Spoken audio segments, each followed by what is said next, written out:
नको नको म्हणा गुंतू माया जाळी, काळाला जवळी ग्रासावया. काळाची उडी पडेल बा जेव्हा, सोडवेना तेव्हा माय बाप. सोडवेना राजा देशचा चौधरी, आणिक सोयरी भली भली. तुका म्हणे तुला सोडवेना कोणी, एका चक्र पाणी वाचून या. काळाची ही उडी पडेल बा जेव्हा, सोडवेना तेव्हा माय बाप. पांडुरंगा करू प्रथम नमन, पांडुरंगा करू प्रथम नमन. दुसरे चरण संतांची या, दुसरे चरण संतांची या, दुसरे चरण संतांची या. त्यांच्या कृपादाने कथेचा विस्तार, कृपादाने कथेचा विस्तार. बाबाजी सद्गुरु दास तुका, बाबाजी सद्गुरु दास तुका, बाबाजी सद्गुरु दास तुका. ओम नमो ज्ञानेश्वरा करुणाकरा दळाळा तुमचा अनुग्रह लाधलो पावन झालो चराचरी. मी कळा कुसरी काहीच नेने बोलतो वचने अतिभाविका. प्रथम नमन करू गणनाथा उमा शंकराजया, सुता चरणावरी ठेवणी माथा साष्टांगी आता दंडवत. दुसरी वंदू सारजाची चतुर्णाची आत्मजा वाक सिद्धी पाविजी सहजादीच्या चरण वजा दंडवत. आता वंदू देव ब्राह्मण जांचरी पुण्य पावन प्रसन्न होती श्रोते जनदया माहि दंडवत. आता वंदू साधू सज्जन नित्य हृदय हरीचे ध्यान विठ्ठल नाम उच्चार जनतया माहि दंडवत. आता नमुरंग भूमिका कीर्तने उभे होते लोका टाळ मृदंग श्रोते देखा दया माहि दंडवत. ऐसे नमन करुणी सकळा हरिकथा बोली बोबड्या बोला ज्ञानी म्हणून आपल्या बाळा चालवी सकळा नामा म्हणे विठ्ठल विठ्ठल विठ्ठल विठ्ठल विठ्ठल विठ्ठल विठ्ठल विठ्ठल विठ्ठल विठ्ठल.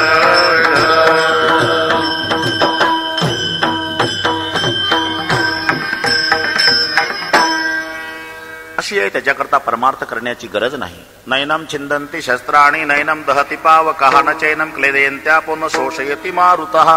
असं आत्म्याचं वर्णन आहे. आत्मा अविनाशी तत्व आहे, त्याच्याकरता परमार्थ करण्याची गरज नाही. देहाकरता परमार्थ करून उपयोग नाही, तो नाशवान आहे. मग परमार्थ हा मनाकरता आहे. मनाकरता मनाचा एक स्वभाव आहे, हे सगळीकडे लागतं पण परमार्थाला लागत नाही. जसा मासीचा स्वभाव आहे, स्वयंपाकघरामध्ये सगळे पदार्थ ठेवलेले असतात, मासी सर्व पदार्थावर बसत असते. श्रीखंडावर बसते, गुलाबजामवर बसते, जिलेबीवर बसते, पण त्या जिलेबीपेक्षा गुलाबजाम पेक्षा चुलीतला निखारा चकाकत असतो, त्याच्यावर मासी बसत नाही. तुम्ही मासीला विचारा, मासी तिथे का बसत नाही? ती मासी म्हणते, महाराज बसणं सोपं आहे पण उठणं अवघड आहे. एकदा मासी निखाऱ्यावर बसली की परत उठायला तयार नाही. तसं मनाचा स्वभाव आहे, ते सगळीकडे लागतं पण परमार्थाला लागत नाही. आणि एकदा लागलं मग माघारी फिरत नाही. परत माघारी येत नाही, परत माघारी येत नाही, परत माघारी येत नाही. येणे सोसे मन झाले हाव भरी, येणे सोसे मन झाले हाव भरी, येणे सोसे मन झाले हाव भरी, येणे सोसे मन झाले हाव भरी. परत माघारी येत नाही, परत माघारी येत नाही, परत माघारी येत नाही.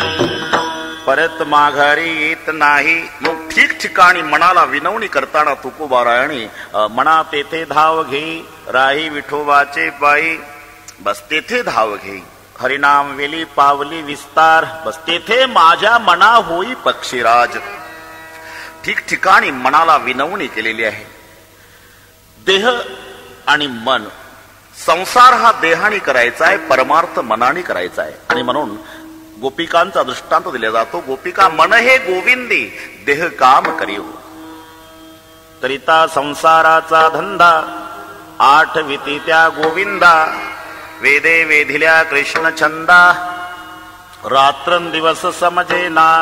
नाठवे तुझे मनी काही, नाठवे तुझे मनी काही, नाठवे तुझे मनी काही, नाठवे तुझे मनी काही. कृष्णा वाचून आन नाही, कृष्णा वाचून आन नाही, कृष्णा वाचून आन नाही, कृष्णा वाचून आन नाही. पदार्थ मात्र सर्वही, पदार्थ मात्र सर्वही, पदार्थ मात्र सर्वही, पदार्थ मात्र सर्वही. कृष्णा ते देखीते कृष्णा ते देखीते कृष्णा ते देखीते कृष्णा ते देखीते नाठवे तुझे मनी काही नाठवे तुझे मनी काही नाठवे तुझे मनी काही नाठवे तुझे मनी काही नाठवे तुझे मन काही नाठवे तुझे मन काही नाठवे तुझे मन काही नाठवे तुझे मन काही नाठवे तुझे मनी काही कृष्णा वाचून आन नाही पदार्थ मात्र सर्वही कृष्णा ते देखिते करीते संसाराचा धंदा आठविती त्या गोविंदा. म्हणून संसार देहाने आणि परमार्थ मनाने सगळे मनावर अवलंबून आहे. तुका म्हणे मन उतरी भवसिंधू. भवसागर तरुण जाण्यालाही कारणीभूत मनच आहे आणि बंधनात घालायलाही कारणीभूत मन आहे. तुका म्हणे मन उतरी भवसिंधू मन करी बंधू 84चा. परमार्थाला लागलेलं मन हे भवसागर तरुण जायला कारणीभूत आहे. तर प्रपंचामध्ये गुंतलेलं मन हे बंधनाला कारणीभूत आहे. संसारात गुंतलेलं मन बंधाला कारणीभूत असल्यामुळे तुकोबारायची विनवणी आहे. नको नको मना गुंतू माया जाळी नको नको मना गुंतू माया जाळी नको नको मना गुंतू माया जाळी नको नको मना गुंतू माया जाळी. काळ आला जवळी ग्रासावया ग्रासावया कालाची हे उडी पडलं बाजव्हा कालाची हे उडी पडलं बाजव्हा. ग्रासावया ग्रासावया कालाची हे उडी पडलं बाजव्हा कालाची हे उडी पडलं बाजव्हा. मन करी बंधू 84चा. संसारामध्ये गुंतलेलं मन बंधाला कारणीभूत असल्यामुळे तुकोबाराय विनवणी करतात. नको नको मना गुंतू माया जाळी. नको नको इथे नुसता नको शब्द असता तर मनाला आज्ञा केल्यासारखं झालं असतं. नको म्हणा पण 2 वेळा शब्द वापरल्यामुळे विनवणी आहे. नको नको म्हणा गुंतू माया जाळी. माया जाळात गुंतण आहे आणि जळात बुडायचं असते. जळामध्ये आणि गुंतायचं असते जाळामध्ये. इथे मनाला विनवणी केली नको नको मना गुंतू माया जाळी. आणि तू जर गुंतला ना मग काळ आला जवळी ग्रासा वया. काळ आला जवळी. वास्तविक जर विचार केला तर काळ जवळ येत नाही. काळापर्यंतच आम्ही पोहोचत असतो तरी म्हणायचं असतं काळ आला जवळी. जसं मुंबईची माणसं सगळी एसटी मध्ये बसली आषाढी वारीसाठी आणि 10 तासाने एसटी मुंबईला पंढरपूरला पोहोचली. मुंबईवरून पंढरपूरला पोहोचल्यानंतर उतरताना सगळी वारकरी मंडळी म्हणत असतात उतरा पंढरपूर आलं. पंढरपूर आलं नाही बाबा, ते सोलापूर जिल्ह्यातच आहे. हे मुंबईहून तिथं गेलं तरी म्हणायचं असतं पंढरपूर आलं. पंढरपूर येतच नाही. जिथे पंढरपूर आहे तिथे आम्हाला जावं लागतं तरी म्हणायची पद्धत आहे पंढरपूर आलं. तसं काळ आला जवळी ग्रासावया. काळ येतच नाही. काळ जिथे आहे आम्ही तिथपर्यंत जात असतो. जर आमचं मरण 2005 साली असेल, जन्म 1950चा असेल तर 55 वर्षे वाटचाल करून आम्ही 2005 गाठलेला आहे. म्हणजे ज्या ठिकाणी आमचं ज्या काळात ज्या वेळेला ज्या ठिकाणी मरण ठरलेलं आहे ते ठिकाण ती वेळ तो काळ आम्ही गाठत असतो. काळापर्यंत आम्ही जात असतो तरी तुकोबाराय म्हणतात काळाला जवळी ग्रासावया. काळाला जवळी ग्रासावया काळाला जवळी ग्रासावया. गरुडाची आई आजारी पडली. गरुड रोज यायचं, आईची चौकशी करायचं. आई कशी काय तब्येत? कालच्या पेक्षा खालावली बाळा. दुसऱ्या दिवशी आज कशी काय? कालच्या पेक्षा खालावली. आज कशी? आज कालच्याही पेक्षा खालावली. एक दिवस सायंकाळच्या वेळेला गरुड आला, आईला विचारला आई आज कशी काय तब्येत? बाळा तू यायच्या पूर्वी अर्धा तास झाला एक भयानक काळा स्वरूपाचा मनुष्य आला होता. त्याने मला बघितलं आणि हसला, निघून गेला. गरुडानं विचार केला, हा यमराज असला पाहिजे, यमदूत असला पाहिजे आणि माझ्या आईला बघून गेला असला पाहिजे. पण पठ्ठ्याला गरुड म्हणतात, भगवंतासोबत वसिला आहे. आणि म्हणून गरुडानं आईला पाठीवर घेतलं. रात्रभर 120च्या वेगानं गरुड चालत होतं पुढे. हिमालयाच्या गुहेमध्ये सूर्योदयाच्या वेळी आईला खाली उतरवलं. तिथे तो यमदूत हजर. त्यावेळेला आईनं सांगितलं, बरं का बेटा, हाच आला होता रात्री, हाच होता. गरुडानं विचारलं, का हो तुम्ही आला होता? हा, आलो होतो. माझ्या आईकडे पाहून हसला, तुमच्या आईला नाही हसलो. मग यम धर्माच्या लिखाणाला हसलो. म्हणजे अहो, यम धर्माचं लिखाण होतं गरुडाच्या आईचं मरण अमक्या ठिकाणी आणि इतक्या तारखेला. मला माहितीये, काल चौकशी केली तर तुमची आई मुंबईला होती. मी विचार केला की रात्रभरामध्ये गरुडाच्या आईचं मरण जर हिमालयाच्या गुहेत आहे आणि ती जर मुंबईला आहे तर ते इथं येऊ शकत नाही. पण ड्युटी आहे ना, म्हणून मी या ठिकाणी आलो. पण तुमचा मी आभारी आहे. का? तुम्ही तुमची म्हातारी घरपोच केल्याबद्दल. म्हणजे जिथे आमचं मरण ठरलेलं आहे, जी वेळ ठरलेली आहे, जो काळ ठरलेला आहे, तिथपर्यंत आम्ही जात असतो. मग तरी तुकोबार आहे असं का म्हणतात? काळाला जवळी ग्रासावया, काळाला जवळी ग्रासावया, काळाला जवळी ग्रासावया.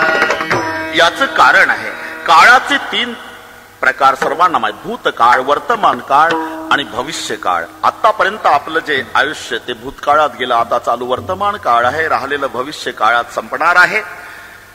आता जर आपण 55 वर्षाचे असेल आणि जर 70 वर्षाचं आपलं आयुष्य मर्यादा असेल तर 55 वर्ष आपले संपले, 15 शिल्लक राहिले. म्हणजे 15 वर्षांनी आपणाला मरण येणार. म्हणून तुकोबाराय म्हणतात, काळाला जवळी ग्रासावया, काळाला जवळी ग्रासावया, काळाला जवळी ग्रासावया. नको नको मना गुंतू माया दा, नको नको मना गुंतू माया, नको नको मना गुंतू माया जाळी, नको नको मना गुंतू माया. काळाला जवळी ग्रासावया, काळाला जवळी ग्रासावया, काळाला जवळी ग्रासावया. विठोबार कुमाई, विठोबार कुमाई, विठोबार कुमाई, विठोबार कुमाई, विठोबार कुमाई, विठोबार कुमाई, विठोबार कुमाई, विठोबार कुमाई. कुंडलिक वरदा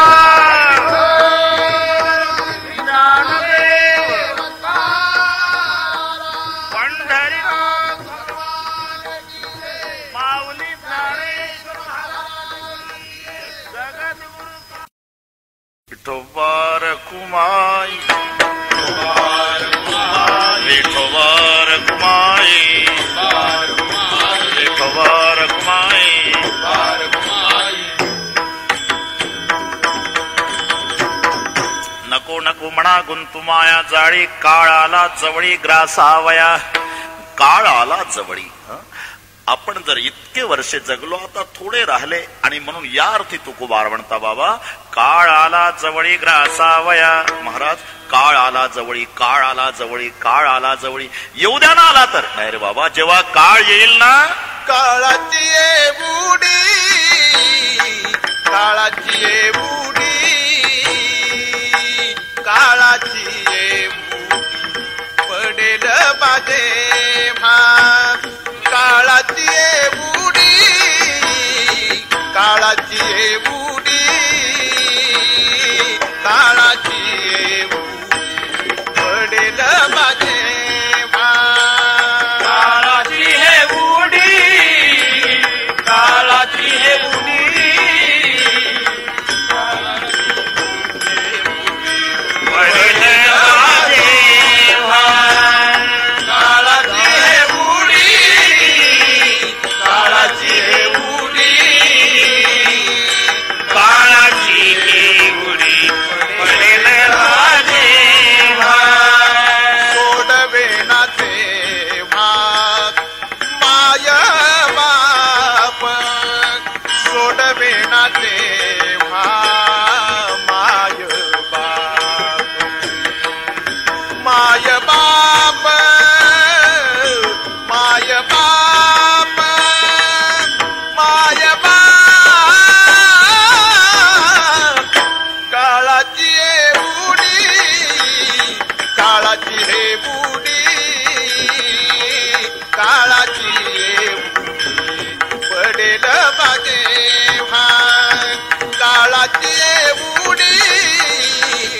काळाची हे बुडी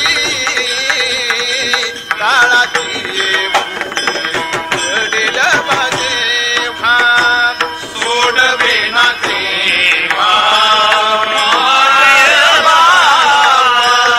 सोडवे ना देवा माय बाप माय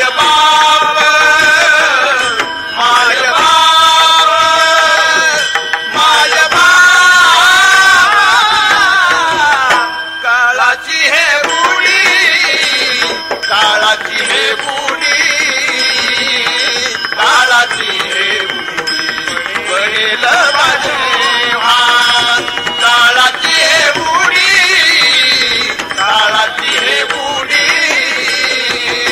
काळाची हे बुडी पडेल माझे भान काळाची ही उडी पडेल बा जेव्हा सोडवेना तेव्हा माय बाप न्यायपा केवढा पसरला असे चवडा करुणिया माझीवडा आकार गज काळे काळे अवघे सरे जेव्हा काळ येईल बाबा तेव्हा यातलं कोणी उपयोगाला येणार नाही सोडवेना तेव्हा मायबाप ज्या मायबापानं एवढं प्रेम तुझ्यावर केलं मायबापाची आवड किंवा जी बाळाची आवड मुखी घालून पूर्वी कोड जेव्हा लागली येम ओढ तेव्हा दूर राहिली शेवटच्या वेळेला मग कोणते मायबाप असू द्या परमात्म्याचे असले तरी जेव्हा चेंडू लगोऱ्याचा खेळ चालला चेंडू यमुना माईच्या डोहात आणि पडला जाऊन तेव्हा काढण्यासाठी भगवान सरसावले सगळे गोपाळ पळत येतात यशोदा माईला सांगतात यशोदा माई तुमचा कृष्ण डोहात बुडाला यशोदा माता नंद बाबा सगळे गोपाळ पळत येतात आणि जेव्हा भगवंतानी कालियाला बुक्क्याचा मार दिल्यामुळे कालिया रक्त ओकत होता डोहाचं पाणी लाल झालेलं यशोदा माईला वाटलं बस नक्की माझ्या बाळाचं कृष्णाचं रक्त आहे आता माझा कृष्ण मला जिवंत दिसणार नाही म्हणून परमेश्वराची माय पुढे जात नव्हती मागे सरे माय पाऊला पाऊली मागे सरे माय पाऊला मागे सरे माय पाऊला पाऊली मागे सरे माय पाऊला आपुलेच घाली धाके अंग आपुलीच घाली धाके आपुलीच घाली धाके मागे सरे माय पाऊला पाऊली आपुलेच घाली धाके अंग अंग राखून या माय शोक करी अंतरीचे हरी जाणवले आणि मग भगवान कालिया मर्दन करून वर आले तेव्हा यशोदा माईनं कडकडून मिठी मारली कृष्णा अरे माझा जीव जाग्यावर नव्हता बाळा जीव जाग्यावर नव्हता आई नाटक बंद कर सगळे माझे गोपाळ सांगतात की कृष्णा तुझी माय एक एक पाय माग सरकत होती जरा विचार करा परमेश्वराची माता एक एक पाऊल माग सरकते तिथं आमचे मायबाप सोडवतील का सोडवेना तेव्हा माय बाप सोडविना तेव्हा माय बाप सोडविना तेव्हा माय बाप कोणी सोडवत नाही देहग्रहाची कामिनी तिथं राहिली भुवणी मी जळतसे स्मशानी अग्नी सवे एकला शेवटच्या वेळेचा विचार करा त्यावेळेला कोणी उपयोगाला येत नाही धन आणि भूमो पश्वस्य गोष्टे भार्या ग्रहद्वार जन स्मशाने देहश्चितायाम प्रलोक मार्गे कर्मानुगो गच्छति जीव एकाः बस सगळे पत्नी दारात उभी राहते मित्र स्मशानापर्यंत येतात शरीर चितेत जळत असतं कोणी असू द्या मित्र आले गोत्र आले ते तो स्मशानी परतले शेखी टाकून या गेले मजला आगी स्मशानी बहीण बंधूचा कळवळा ते तू जाणसी दयाळा जेव्हा लागली शृंखळा तेव्हा दूर राहिली सोडवेना तेव्हा मायबाप महाराज मायबापाचं जाऊ द्या पण आमचे मोठमोठे वशिले आहे देशाच्या प्रमुखासोबत वशिला आहे अरे देशाच्या प्रमुखासोबत वशिला असला तरी त्याचाही उपयोग नाही सोडविना राजा देशीचा चौधारी सोडविना राजा देशीचा चौधारी सोडविना राजा देशीचा चौधारी सोडविना राजा देशीचा चौधारी देशीचा चौधारी सोडविना राजा देशीचा चौधारी सोडविना राजा देशीचा चौधारी सोडविना राजा देशीचा चौधारी सोडविना राजा देशीचा चौधारी सोडविना राजा देशीचा चौधारी सोडविना राजा देशीचा चौधारी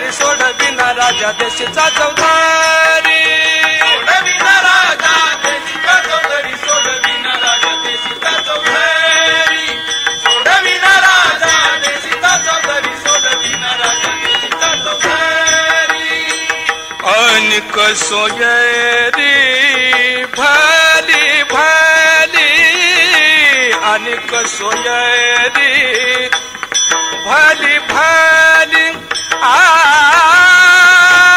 अनेक सोयरी भली भली काळाची बुडी पडेल बजवा काळाची बुडी पडेल बजवा काळाची बुडी पडेल बजवा काळाची बुडी पडेल बजवा अनेक सोयरी भली भली अनेक सोयरी भली भली अनेक सोयरी भली भली काळाची बुडी पडेल बजवा काळाची बुडी पडेल बजवा काळाची बुडी पडेल बजवा काळाची बुडी पडेल बजवा. कितीही मोठा वशिला असू दे बाबा, त्यावेळेला त्याचा काही उपयोग नाही. सोडवेना राजा देशाचा चौधरी, देशाच्या प्रमुखासोबत वशिला असू दे तरी त्याचाही उपयोग नाही. आपण विचार करा, जिथे जगन्माता सीता ज्याची सून आहे, देवाचा राजा इंद्र ज्याचा मित्र आहे आणि ब्रह्मांडाचा धनी रामचंद्र ज्याचा पुत्र आहे, त्या दशरथ राजाच्या वशिल्याचा विचार करा. स्वर्गात जर दशरथ राजे गेले तर इंद्र ताडकन उठून उभा राहत असे आणि अर्ध्या आसनावर ज्याला बसवत असे, असा देवाचा राजा इंद्र ज्या राजा दशरथाला सन्मान देतो, इंद्र ज्याचा मित्र आहे, ज्या सीतामाईचं वर्णन करताना उद्भव स्थिती संहार कारिणीं क्लेशहारिणीं सर्वश्रेयस्करी सीताम नतोहम राम वल्लभाम, अशी जगन्माता सीता ज्याची सून आहे आणि परमेश्वर ब्रह्मांडाचा धनी रामचंद्र ज्याचा पुत्र आहे. पण इंद्राच्या मित्राला, जगन्मातेच्या सासऱ्याला आणि परमेश्वराच्या बापाला सुद्धा वशिल्यानं मरण चुकलं नाही. उलट 4 पुत्र त्या दशरथा अंत काळी एकही नव्हता. 4 पुत्राचा पिता राजा दशरथ खरा, पण पाणी पाजायला 4पैकी एकही नव्हतं. जेव्हा सुमंत मोकळ्या रथाने खाली रथ घेऊन अयोध्येत येतात आणि निश्चेष्ट पडलेल्या सुमंतजीला अतिविनयानं नमस्कार करताना, कही सचिव जय जीव कही किनेऊ सुमंत प्रणाम प्रणाम जय जीव. परिणाम तुरत उठे उभ्या कुल नृपती, कहो सुमंत कहा राम सियावर रामचंद्र की. ताडकन उठले दशरथ राजे आणि पहला प्रश्न विचारला, मेरा श्रीराम कहा है, मेरा लखन कहा है, मेरी वैदेही कहा है. धीरज धरो सरकार, 14 साल के पहले तीनों में से कोई नहीं आएगा, कोई नहीं आएगा, कोई नहीं आएगा.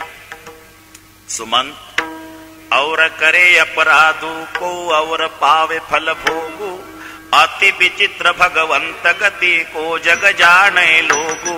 सुमंता, गुन्हेगाराला शिक्षा याला न्याय म्हणतात ना? हो सरकार. मग वर द्यायचा गुन्हा बापानं करावा आणि शिक्षा वनवासाची मुलानं भोगावी. और करे अपराधो को और पावे फल भोगो, अति विचित्र भगवंत गती को जग जाणे लोगो. राम चले बन प्राण न जाए, के सुख लागे रहत तन माहे, यही से कवन व्यथा बलवाना, चेतनु तजहि राखी मम प्राणा. 14 साल के पहले तीनों में से कोई नहीं आएगा सरकार, कोई नहीं आएगा, कोई नहीं आएगा सरकार. कौशल्यामाई समृद्ध घालण्याचा प्रयत्न करते हैं. धीरज धरो सरकार, अयोध्या जहाज है, राम का विरह समुद्र है, अयोध्या के प्रजाजन जहाज में बैठे हुए मुसाफिर है, आप जहाज के कप्तान है. अगर कप्तान ने धीरज खो दिया महाराज, तो मुसाफिरों का क्या होगा? बस मुझे मत समझाना कौशल्या, मैं कितना अभागा हूँ. मेरे रामचंद्र का राज तिलक मैं नहीं देख सका, लेकिन मेरे भरत का भी नहीं देख सकता. लेकिन मेरा भरत आएगा तो धूम धड़ाके से राज तिलक करना. और कौशल्या, तुम्हारे पैर पड़ने मेरा भरत आएगा तो भरत को कहना कि तुम्हारे पिता का आदेश है, भ्रातृभाव को निभाओ, स्टेट के लिए भाई भाई में जिंदगी भर झगड़ा मत करो. और एक दिल की बात कहूं कौशल्या, क्या महाराज, मेरे प्राण निकल जाने के बाद मेरे प्रेत को कैकेयी को स्पर्श नहीं करने देना. अगर कैकेयी ने स्पर्श किया कौशल्या तो मुझे सद्गती नहीं मिलेगी. उस पापिनी ने मेरा श्रीराम जंगल भेज दिया आहे. आणि मग दशरथजीची अवस्था बिघडत चालली. एकदा नाही 6 वेळा, 6 वेळा रामाचं नाम येऊन दशरथजी गत प्राण होतात. राम राम कही राम राम राम कही राम तनु परे हरी रघुवर विरह राऊ गयव सुरधाम. कोण? जिथं परमेश्वराचा बाप पण त्यालाही मरण चुकलं नाही तर तुला देशाचा प्रमुख कसा सोडवेना राजा देशाचा चौधरी. सोडवेना राजा देशाचा चौधरी. आणिक सोयरी भली भली. आणिक सोयरी भली भली. आणिक सोयरी भली भली. देशाचा प्रमुख असू दे नाही तर मोठमोठे सोयरे त्यांचे वशिले असू दे तरी त्या सोयऱ्याचा तिळी मात्र उपयोग नाही.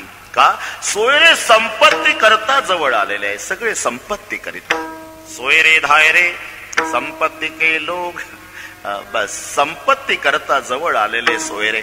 संपत्ती संपली की सोयरा बाजूला गेलाच म्हणून समजा. म्हणून सर्व उभार महाराष्ट्राला ज्यांचं नाव माहिती आहे, गाडगे महाराज, कैकाडी महाराज, साध्या सरळ भाषेत सांगायचे. साध्या सरळ भाषेत. मोठे मोठे राजे गेले, मोठे मोठे राजे गेले.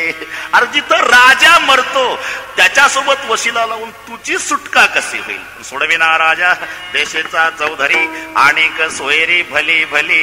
सोयरे संपत्ती करता. संपत्ती संपली की सोयरे लांब गेलेच म्हणून समजा. महाराज हे आतापर्यंत सगळे कळलं. भाऊ सोडवेना, बहीण सोडवेना, राजा सोडवेना, माय सोडवेना, बाप सोडवेना. मग नेमकं सांगा तरी सोडवतं कोण? तुका म्हणे तुला सोडविला कोणी. तुका म्हणे तुला सोडविला कोणी. तुका म्हणे तुला सोडविला कोणी. तुका म्हणे तुला सोडविला कोणी. एक चक्रपाणी वाचोनिया. एक चक्रपाणी वाचोनिया. काळाची उडी पडेल बजेवा. काळाची उडी पडेल बजेवा. एक चक्रपाणी वाचोनिया. एक चक्रपाणी वाचोनिया. काळाची उडी पडेल बजेवा. काळाची उडी पडेल बजेवा. आतापर्यंत सगळं कळलं महाराज. कोणी सोडवत नाही हे सगळे ऐकलं. बहीण सोडवत नाही, भाऊ सोडवत नाही, बाप सोडवत नाही, माय सोडवत नाही, देशाचा प्रमुख सोडवत नाही, मोठे मोठे सोयरे सोडवत नाही. अहो मग नेमकं सोडवतं कोण हे तरी सांगा. एका चक्रपाणी वाचुनिया. सोडवणारा फक्त परमात्मा आहे. महाराज हेही पटलं. परमात्मा सोडवणूक करणारा आहे. पण एक दुसरा प्रश्न आमचा आहे. आतापर्यंत ज्यांची यादी दिली तुम्ही ते का नाही सोडवत आणि नेमका परमात्माच का सोडवतो? याचं उत्तर आहे बाबा, आतापर्यंत ज्यांची नावं सांगितली, बहीण असो, भाऊ असो, बाप असो, माय असो, सोयरे असो, राजा असो, हे सगळे काळाच्या ताब्यात आहे आणि म्हणून ते सोडवत नाही. मग परमात्मा का सोडवतो? काळ परमात्म्याच्या ताब्यात आहे म्हणून परमात्मा सोडवतो. विठ्ठल विठ्ठल विठ्ठल विठ्ठल कारण स्वतः भगवान सांगतात, स्वतः परमात्मा आणि उल्लेख करताना या गोष्टीचा निर्देश करतात. म्याच नेमीला साता. म्या बोलविल्या वेद बोले, म्या चालविल्या सूर्य चाले, म्या हालविल्या प्राण हाले, जो जगाते चाळिता, मिळाची नेमिला साता, काळू ग्रासित असे भूता, ये म्हणया गते पंडसुता, सकळे जयाची ऐसा जो समर्थू, तो मी जगाचा नाथू. काळे ज्याच्या ताब्यात आहे असा परमात्मा आहे. बस म्हणून माणसं मरतात हे नवल नाही, मरणाची साधनं उपलब्ध असताना जगतात हे आश्चर्य आहे. नाहीतर एकानं घर बांधलं, त्या घराला 9 खिडक्या, पण खिडक्याला दारं ठेवली नाही. पत्रकाराकडे आला, आम्हाला पेपरला पहिल्या पानावर बातमी द्यायची आहे, आश्चर्यकारक घटना सांग. आम्ही एक घर बांधलं गेल्या वर्षी. बरं, त्याला 9 खिडक्या आहे साहेब. 9 खिडक्या आहे, खिडक्याला दारं नाही. हा, दारं नाहीत. काल वारा आला आणि खिडक्यातनं निघून गेला. अरे हे काय पेपर देण्यासारखी गोष्ट आहे. अरे खिडक्याला दार नसल्यानंतर वारा जाणारच. तसं प्रत्येकाच्या शरीराला नवछिद्र आहे. मग कोण्यातरी एका छिद्रातून प्राणवायू निघून जातो हे नवल नाही. नवछिद्र असताना सुद्धा त्याच्यामध्ये 90 वर्षे प्राणवायू टिकतो हे नवल आहे का? म्या हालविल्या प्राण हाले. नाहीतर तुम्ही आश्चर्य पहा, तरणे बांड पोरं मरतात आणि 90 वर्ष वयाची म्हातारी गोड जेवणाला हजर असतात. याचं कारण आहे म्या हालविल्या प्राण हाले जो जगा ते चाळीता, म्याच नेमेला साता काळू ग्रासित असे भूता. हे म्हणया गते पंडसुता सकाळी जयाची ऐसा जो समर्थो. काळे ज्याच्या ताब्यात आहे, काळावरही ज्याची सत्ता आहे असा परमात्मा. काळावरही ज्याची सत्ता. म्हणून एक दृष्टांत लक्षात घ्या. जसं एक वारकरी बाबा चाललेले वारकरी, खांद्यावर पताक, गुडघ्याच्या वर धोत्र, बाराबंदी, तांबड पागोट, शांत मुद्रा, मोठं चंदन लावलेलं, जर्मनचं ताट, तांब्या प्लास्टिकचा पडसी पताक, महिन्याचा वारकरी. आणि जात असताना एका गावातून एका वाड्याच्या सामोरून जातात तेव्हा त्या गावातलं कमरे इतकं उंच कुत्र वारकऱ्यावर धावलं. नुसतं धावलं नाही, गळ्यात पाय टाकले कुत्र्यानं. कुत्र्यानं जेव्हा गळ्यात पाय टाकले आणि कुत्र नरड फोडायच्या तयारीत, त्यावेळेला वारकरी घाबरला, भयभीत झाला. खाली दगड उचलण्याचा प्रयत्न करू लागला वारकरी. तेव्हा तिथल्या सगळ्या लोकांनी सल्ला दिली, बाबा तुम्ही दगड मारला की कुत्र्यानं नरड फोडलंच म्हणून समजा. अहो मग काय करू? ते ज्याचा आहे त्याला हाक मारा. कोणाचा आहे? आमच्या गावच्या कृष्णा पाटलाच. पाटील आहे का घरी? अहो तुम्ही हाक मारा. आणि जेव्हा गळ्यात पाय टाकलेलं कुत्र आणि वारकरी बाबांनी आवाज दिला, कृष्णा पाटील हे तुमचं कुत्र बघा, नरड फोडल गरीबाचं. तेव्हा कृष्णा पाटील आतमध्ये कांदा पोहे खात होते. त्यांच्या लक्षात आलं की आपल्या कुत्र्यानं कोणातरी गळ्यामध्ये पाय टाकले, कोणाला तरी धावलं. आणि म्हणून कृष्णा पाटलानं वाड्यातूनच आवाज दिला, मोत्या मोत्या येऊ. इतकं पाटलाचं ऐकलं की कुत्र्यानं वारकरी सोडला. वारकरी कुत्र्यानं का सोडला? याचं उत्तर आहे, कुत्र पाटलाच्या ताब्यात आहे म्हणून वारकरी सुटला. तसा काळ चक्र पाणीच्या ताब्यात आहे म्हणून चक्र पाणी सोडवतो. एका चक्र पाणी वाचुनिया, एका चक्र पाणी वाचुनिया, एका चक्र पाणी वाचुनिया. का म्हणे तुला सोडविला, का म्हणे तुला सोडविला. एका चक्र पाणी वाचुनिया, एका चक्र पाणी वाचुनिया. फक्त सोडवणारा परमात्मा आहे. बाकी कोणी असू द्या, प्रत्येकाला त्या काळाच्या वघात जावं लागणार आहे. काळे काळे अवघे सरे म्हणजे गोरे गोरे राहे असं डोकं चालवू नका. काळे काळे अवघे सरे म्हणजे काळाच्या वघात सर्व संपणार आहे. कोणी असू द्या.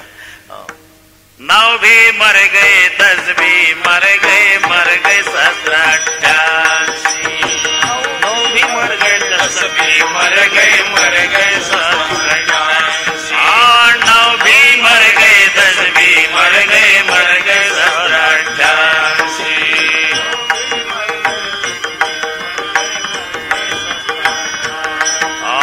33 कोटी देवता मर गए बड़े काल के फारी. 33 कोटी देवता मर गए बड़े काल के फारी. 33 कोटी देवता मर गए बड़े काल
मर गए सहस्त्र 88 33 कोटी देवता मर गए पड़े काल की फांसी 9 भी मर गए 9 ग्रह गेले 10 भी मर गए 10 अवतार गेले 33 कोटी देवता मर गए पड़े काल की फांसी पीर मर गए पैगंबर मर गए हकीम रोगी जपी तपी सन्यासी मर गए जिंदा जोगी बस आएगा सु जाएगा राजा रंक फकीर उंदरापासून इंद्रापर्यंत प्रत्येकाला जावं लागणार आहे तेव्हा प्रत्येक काळाच्या ताब्यात आहे पण काळ हा चक्र पाणीच्या ताब्यात आहे म्हणून बाकीचे तुला सोडवणार नाही पण परमात्मा सोडवल्याशिवाय राहणार नाही याचं कारण आहे काळच परमात्म्याच्या ताब्यात आहे म्हणून अचूक शब्द तुकोबाराय वापरतात एका चक्र पाणी वाचून या बाकी कोणी असू द्या बहीण असू द्या भाऊ असू द्या राजा असू द्या माय असू द्या बाप असू द्या म्हणजे याचा अर्थ असा नाही की मग मायबाप सोडवत नाही म्हणजे मायबापाकडे आपणही दुर्लक्ष करायचं नाही मायबाप सोडवत नाही शेवटच्या वेळेला हे आपण मनात ठेवायचं पण मायबापासारखं जगात श्रेष्ठ तीर्थ नाही असं समजून त्यांची सेवा करायची जगात सर्वात श्रेष्ठ तीर्थ कोणतं असा जर कोणी प्रश्न विचारला तर त्याचं उत्तर आहे माय आणि बाप ज्ञानोबा राय सांगतात सकळ तीर्थाचे दुरे जे का माता पितरे ते सेवेशी किर शरीरे लोण किजे तुम्ही किती सेवा करा पांडुरंगाची किती सेवा करा मायबाप नाही भेटणार पण घरी बसून तुमचे अशिक्षित मायबाप असू द्या तरी त्या मायबापाची घरी बसून सेवा करा पांडुरंग दर्शन दिल्याशिवाय नाही राहणार पुंडलिकाचे भेटी परब्रह्म आलेगा पुंडलिक रायाला पांडुरंगानं दर्शन दिलं पांडुरंग पुंडलिक रायाला भेटले याचं उत्तर आहे पुंडलिक रायानं केलेली मायबापाची सेवा इतकी सेवा की मांडीवरती डोकं ठेवून मायबाप झोपी गेले भगवंतावर त्या मायबापाच्या सेवेचं कर्ज झालं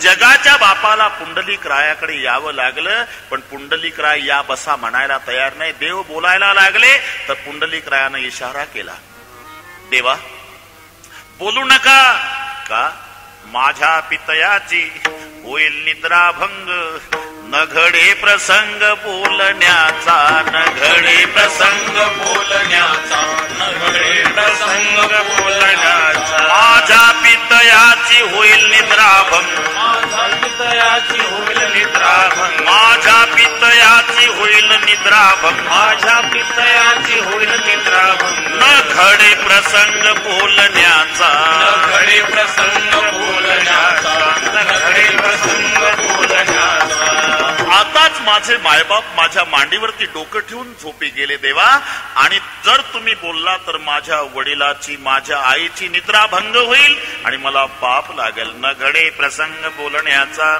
मग पुंडलिका मी असाच उभा राहू थांबा व्यवस्था करतो देवा ऐसा कैसा रे तू धिट मागे भिरकाविली विट युगे झाली 28 अजून न म्हणसी पैस पुंडलिकासाठी अजूनही तिष्ठत तुका म्हणे मात धन्य त्याचे 28 युग झाले परमात्मा उभा आहे पुंडलिक रायासाठी पण पुंडलिक रायाने काय केलं याचं उत्तर आहे मायबापाची सेवा जगातलं सर्वात श्रेष्ठ तीर्थ मायबाप आहे मायबापापेक्षा श्रेष्ठ तीर्थ असूच शकत नाही म्हणून मायबापाचं महत्व मायबापाच्या जिवंतपणी कळत नाही मायबाप गेल्यावर मायबापाचं महत्व कळत असतं जीवनामध्ये सर्व मिळेल जन्मदाता बाप आणि जन्मदाती माय नाही मिळणार पहा पुत्र कितीही कर्तबगार झाला बाकीच्या सगळ्या महाराष्ट्रातल्या नव्हे भारतातल्या लोकांनी तुमचे सत्कार ठेवू द्या पण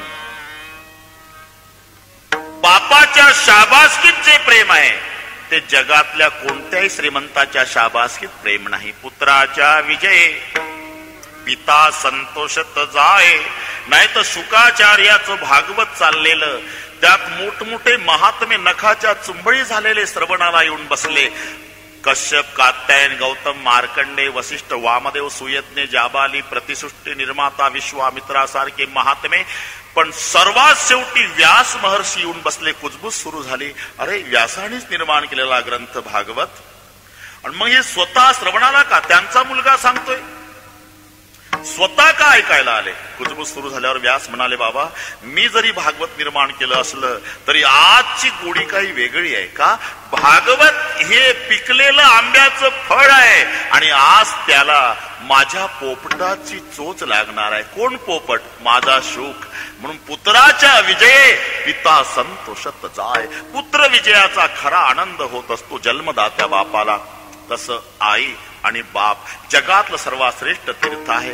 बस आई मरण पावली की त्यानं समजावं आपल्या सुखाचा समुद्र आटला. जगातलं सुख संपलं, जगातलं प्रेम संपलं, ज्याची माता मरण पावली. म्हणून सर्व मिळेल जीवनामध्ये, मायबाप मिळणार नाही. म्हणून जगामध्ये सर्वात श्रेष्ठ तीर्थ. दारुड्या मुलगा असू द्या, रोज येतो आईच्या कंबरड्यात लाद घालतो, आईला खाली पाडतो आणि आई आकांत करते. गावातली माणसं विचारतात, मावशी काय वाटतं तुम्हाला? ती पोर रोज लाता घालते. मलाच लाता घालते ना ते, मग मी माय आहे त्याची, माझ्या पोटचा गोळा आहे तो. मी नाही लाता खाणार तर काय गावातल्या मावल्या लाता खातील का?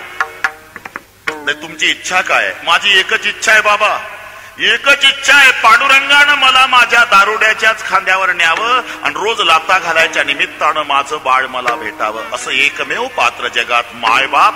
आणि म्हणून जगामध्ये सर्वात श्रेष्ठ तीर्थ मायबाप आहे असं समजून मायबापाची सेवा करा. पण शेवटच्या वेळेला त्यांचा काही उपयोग नाही हे मनात ठेवा. सोडवेना तेव्हा मायबाप, सोडवेना तेव्हा मायबाप, सोडवेना तेव्हा मायबाप. ज्ञानेश्वर माऊली, ज्ञानराज माऊली तुकाराम. ज्ञानेश्वर माऊली,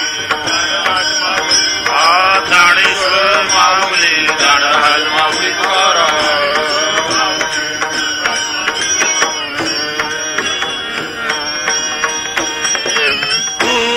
म्हणे तुला सोडवे ना कोणी, तू का म्हणे तुला सोडवे ना कोणी, तू का म्हणे तुला सोडवे ना कोणी, तू का म्हणे तुला सोडवी ना कोणी, तू का म्हणे तुला सोडवी ना कोणी. विठ्ठल जय जय विठ्ठल, जय विठ्ठल जय विठ्ठल, जय जय विठ्ठल, जय विठ्ठल, जय जय विठ्ठल, जय विठ्ठल, जय जय विठ्ठल, जय विठ्ठल, जय जय विठ्ठल, जय विठ्ठल, जय जय